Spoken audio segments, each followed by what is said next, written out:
What is up you guys? Dr. Momentum here, and right now meron na naman tayong panibagong video. At sa video na to, itutur ko lang kayo sa MEXC.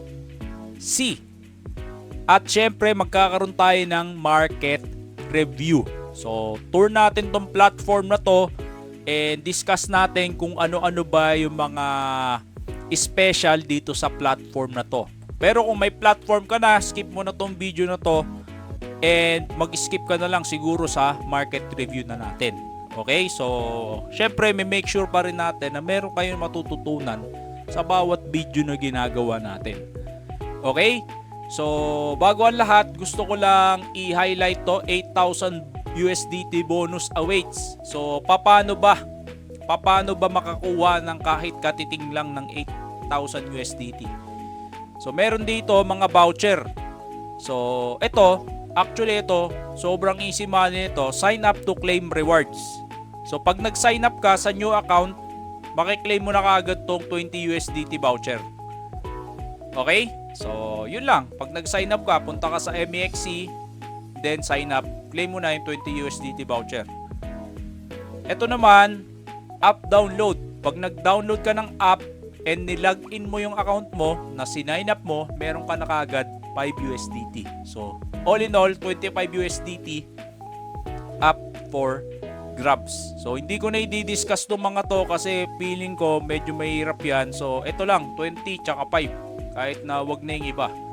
So, hindi naman tayo makakapulot ng 25 USDT kahit saan tayo magpunta. So, kung magte-trade ka na lang rin, so punta ka na dito sa MEXC kasi meron kang 25 USDT na bonus. Okay, so ano pa ba yung features ni MEXC? So, syempre, trader tayo, momentum day trader tayo, check natin yung futures, di ba? So, hindi naman tayo nag-hold eh. So, check natin yung futures. So, paano ba yung charting platform nito? So, punta muna tayo sa original. Okay. Maganda naman. Smooth naman. So, check natin tong trading view. Then, yung depth. Di ko maintindihan yung depth. So, trading view tayo. So, okay naman. Check natin tong lagay tayo ng RSI. Syempre, you cannot spell momentum without RSI.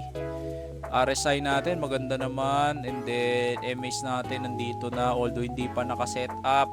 Set up na rin natin, no? By the way, sa mga bago, we are using 9, 20, and 50 MA. Why am I using that? 9 represents the fastest MA. Pag yung price above 9 MA, ibig sabihin merong momentum. Pag yung price above 20 MA but below 9 MA, ibig sabihin it's not fast but it's not slow. It's in the middle. Pero below 20 and 9, 50, that's the slowest trend na i-consider natin. Okay, so right now, ano ang ginagawa ni BTC? So, we're on to the market review, no? Ano ang ginagawa ni BTC? 94,251 as of now. So, 10:30. Ano ginagawa ni BTC? Sabi nga natin, above siya ng 9 MA, ibig sabihin fast. Pero right now, below siya ng 9 MA if you would zoom in. Pero for the past few days, nakita natin nagkaroon ng rally or ng momentum pataas because nag-above yung price sa 9 MA. So, nakikita nyo? So, yan, kaya tayo may 9 MA kasi yan yung guidelines natin or yung guidelines natin kung kailan bibilis yung isang coin. Okay? So, right now, approaching siguro 20 MA. Pag in-approach na yan, magkakaroon tayo ng idea na, okay, bumabagal si BTC. Right now, nasa 9 MA territory pa, hindi pa nagko-close yung candle, so may chance pa yan mag-above 9 MA.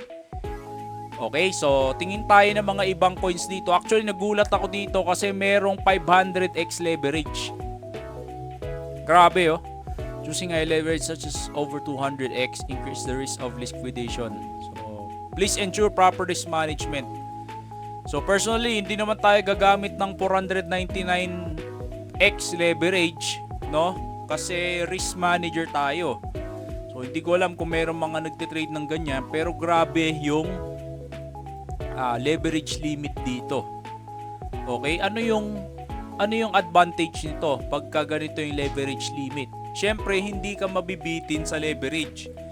Kasi meron mga ibang exchanges na pag may volatility, ina-adjust nila yung leverage. Binababaan nila yung leverage. Okay? So, ayaw natin yon as a momentum trader kasi dapat kung may volatility, yung leverage natin okay pa rin or intact pa rin. So, titingnan natin kung pagka nagka-volatility, ma-adjust yung leverage. Pero as of now, pinapakita ni MEXC na hindi tayo mabibitin sa leverage pag tayo ay meron ng sistema. Okay? So, hindi lahat kayang gumamit ng leverage at hindi ko ina-advise na lahat gagamit ng leverage. Okay? Only use leverage if you know how it works. Okay? So, check muna tayo ng ibang mga coins dito. So, actually, napansin ko din ang daming coins, ano? So, hindi ka rin mabibitin sa dami ng coins. So, ito, from a downtrend ngayon, nagkaroon ng V-shape recovery. Okay? So, yan. And right now, halos wala namang play kasi nasa resistance level na to. So, ito, resistance level niya. So, ngayon, nauuntog lang. So, ito, nauuntog dito. Ngayon, nauuntog dyan. So, pass muna tayo dyan. Check muna natin yung iba. Yan. So, ganun din, no? Kung mapapansin nyo, guys, bakit pare-parehas ng galaw yung mga coins? Kasi, yung BTC, okay, balik tayo sa BTC, ha? Minimix-mix ko na yung knowledge kasi gusto ko kayong turuan kung paano magbasa ng overall market sentiment.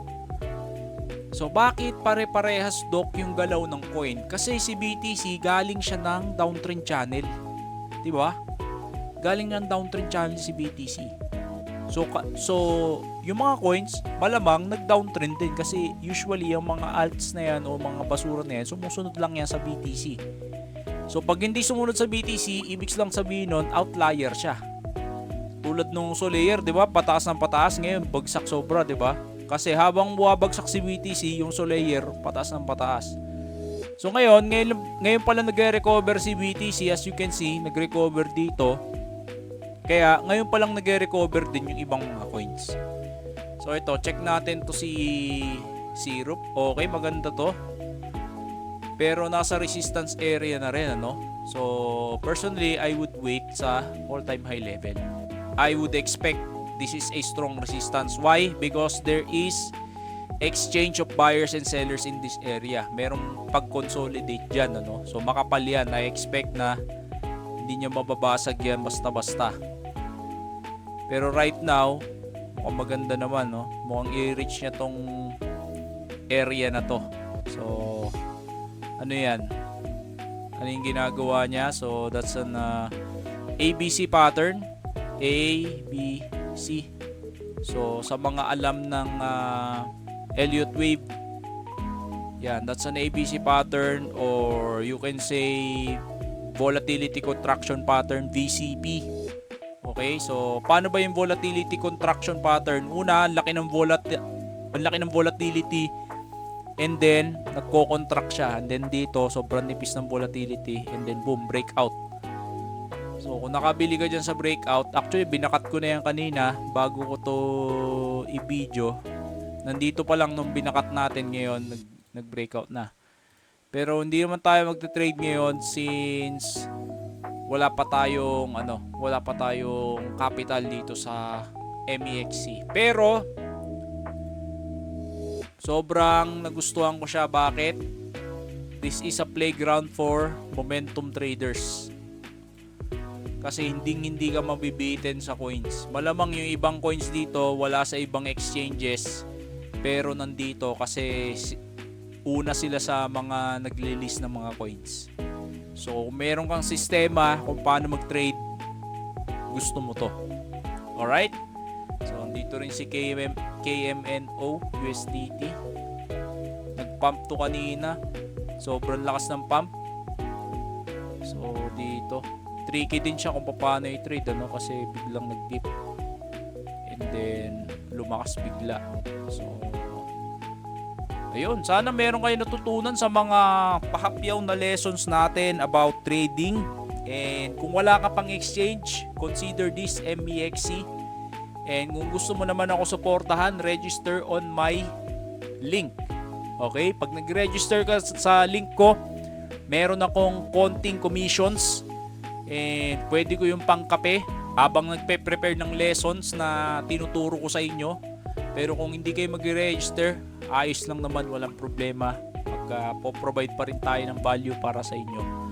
Para lahat ng Pilipino ay matuto ng technical analysis at trading ng libre.